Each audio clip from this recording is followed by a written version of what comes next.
Okay, I want you to picture this. It's October 24th. The red carpet for the Regretting You movie premiere. Hmm. The vibe is electric, right?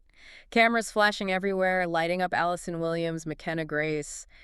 They're celebrating this huge film adaptation of a book millions love. It's supposed to be this massive moment of, like, professional triumph for everyone. Exactly. But right there, in the middle of all that glitz, there's this noticeable gap. Yeah. The author herself, the whole reason they're gathered there, missing, just sidelined by something she literally couldn't avoid. It's such a dramatic situation, isn't it? This huge career high happening at the exact same time as, well, some kind of serious personal crisis miles away. A spotlight's on, the movie's ready, but she's stuck.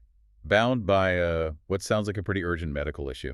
Welcome to Starscope Report. We're your guides diving deep into all that Hollywood drama, the music industry shakeups, the influencer scandals. Yeah, we try to unpack the stories behind the headlines, behind the fame.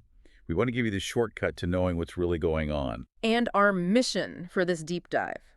We're unpacking that recent announcement from Colleen Hoover, the world's biggest best-selling author right now. We're looking at this unavoidable surgery that made her miss her own premiere. And crucially, we're going to show you why that news is, like, completely tangled up with the massive legal drama surrounding her other huge adaptation. It ends with us. Okay, let's get into it. The big question first. What kind of unavoidable surgery forces, the world's best-selling author off a major red carpet? Right. So it all broke on October 17th. Colleen Hoover, she's 45, she posted on Instagram. Pretty public announcement. Very public. Said she was stepping back from work stuff because of surgery. Didn't say what exactly, but stressed it was unavoidable. And that she couldn't travel for a bit. Couldn't travel, couldn't do public appearances for a while, which, timing-wise... Oh, the timing was just brutal. It meant she had to pull out of two really significant events, like, immediately. Instantly. First, the Regretting You premiere, Yeah. which was just a week later. Yeah. Huge deal. And second, she was supposed to moderate this big book signing for Lukas Gage's memoir. I wrote this for attention. That was set for October 21st. I saw her post. You could really feel how gutted she was. She said she was super bummed. Yeah, genuinely disappointed. She told fans to still go support Lukas Gage and then kind of asked everyone to tag her in posts from the Regretting You premiere so she could live vicariously. Ah. I mean, missing that moment, your book becomes a movie, everyone loves it, says it stays true to the story. Yeah. That's gotta sting. It really must. It's the professional heartbreak in all this. Of course, the machine keeps rolling. Someone stepped in for the book signing, right? Yeah. Anna Todd, the author of the After series, she stepped in to moderate for Lukas Gage. So that got covered. Okay. But for Hoover herself, that word unavoidable, it just hangs there. It suggests something really serious, a health thing that completely trumped a multi-million-dollar premiere. A stark reminder, I guess. Even huge celebrities have real-life physical stuff they have to deal with. Exactly. Private realities. But this is where it gets really interesting for anyone watching Hollywood, because the context around this announcement, the timing. That's the absolute key here. You nailed it. It's everything. Because her announcement about needing medical leave, on October 17th, it dropped the exact same day People magazine reported she'd been officially pulled into that massive legal fight involving It Ends With Us. Whoa. Not just bad luck timing. This is like two freight trains colliding under intense pressure. Okay, so we're shifting focus now to the shadow cast by that Blake Lively versus Justin Baldoni legal battle. This is, wow, this drama might be more intense than the books themselves. It really might be. So the headline here is sort of deposed and disappearing, how the It Ends With Us legal fight overshadowed the premiere. Let's lay out that legal timeline again, because it's been brewing. It has. It started back December 2024. Blake Lively, who's 38, she starred in the movie adaptation in 2024.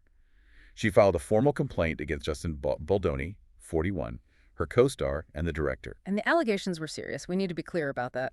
Extremely serious. Lively alleged sexual harassment, professional misconduct during filming. Okay.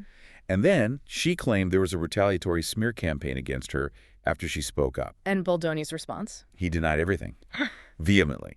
And then he countersued Lively and her husband, Ryan Reynolds, who's 48. Accusing them of? Basically trying to coerce something out of him, and defamation, damaging his reputation. Wow. That's just nuclear. Harassment claims met with extortion claims. These aren't small disagreements. Not at all. These are potentially career-destroying accusations flying back and forth. It's huge. And where does that lawsuit stand now? Well, Baldoni's countersuit against Lively and Reynolds, that got dismissed by a judge back in June 2025. Okay. But Lively's original lawsuit against Baldoni, that's still active. It's actually scheduled to go to trial in March 2026. So this Okay. whole thing is very much alive and casting a long shadow. So how does Colleen Hoover, the author, get dragged into this massive courtroom fight? She was recently deposed.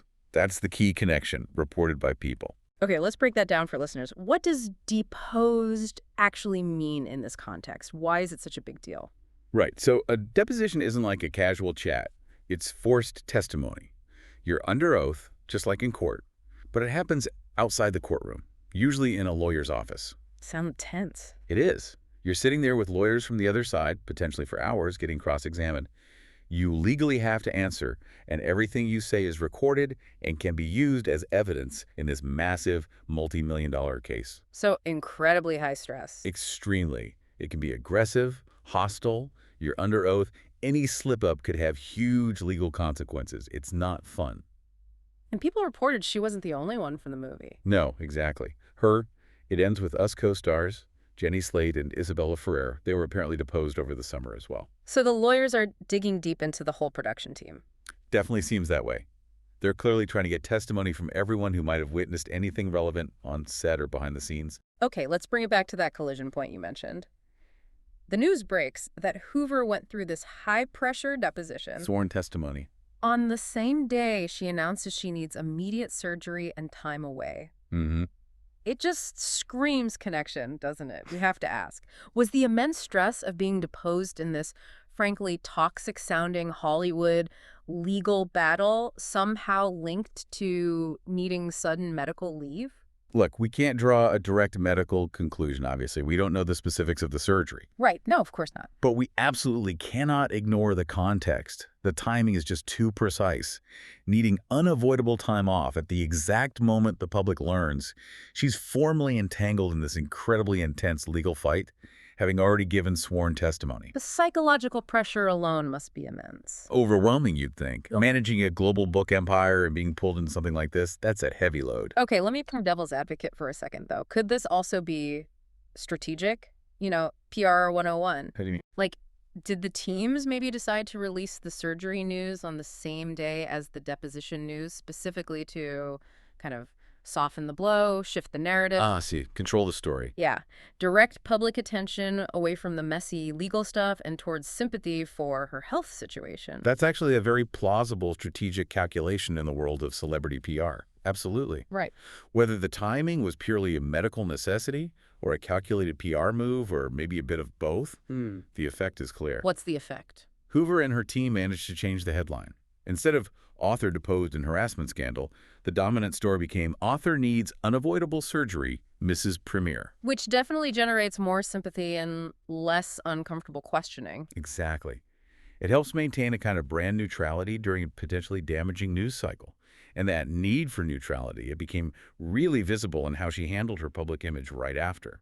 Which brings us perfectly to our next segment, how the author's public presence shifted from outspoken support to, well, quiet removal. Yeah, because before all this deposition news broke, Hoover had actually been pretty public about where she stood in the conflict. She was Team Blake, right, very openly. Very openly. If you go back to December 21st, 2024, she posted a photo with Blake Lively. Mm-hmm. And she's specifically linked to a report about Lively's allegations, praising her. She wrote something like, Blake had been nothing but honest, kind, supportive, and patient since they met.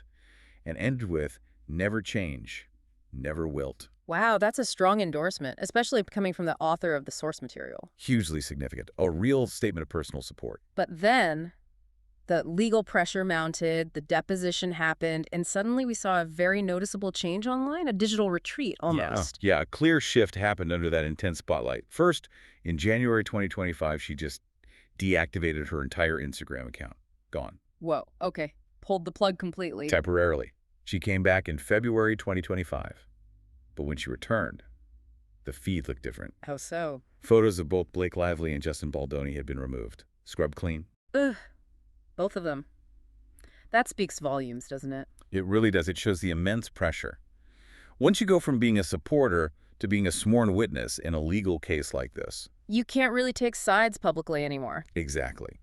Removing photos of both actors signals a clear attempt to publicly distance herself from the whole active, messy, very high-profile legal fight, even though she'd already had to testify privately. It's like trying to become neutral ground, publicly at least. Precisely. Yeah. It reflects that intense scrutiny these figures face.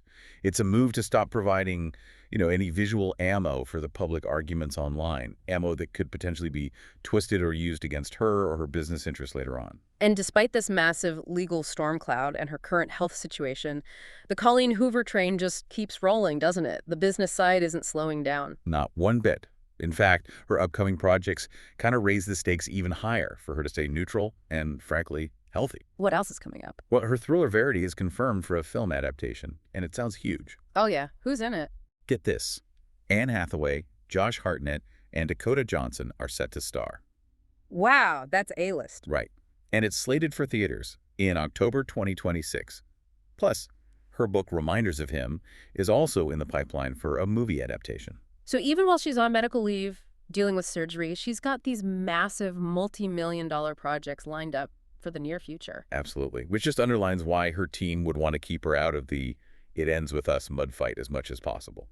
They can't afford to have the Verity launch derailed or overshadowed by lingering drama from the previous film's production. That's the crucial takeaway here, I think.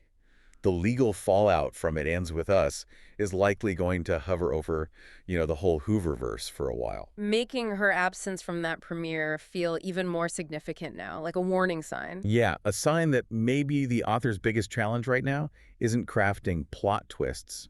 It's navigating the complex, messy world of celebrity legal drama. We definitely hope her recovery is quick and smooth, but yeah, it's clear the drama surrounding her work is far from over.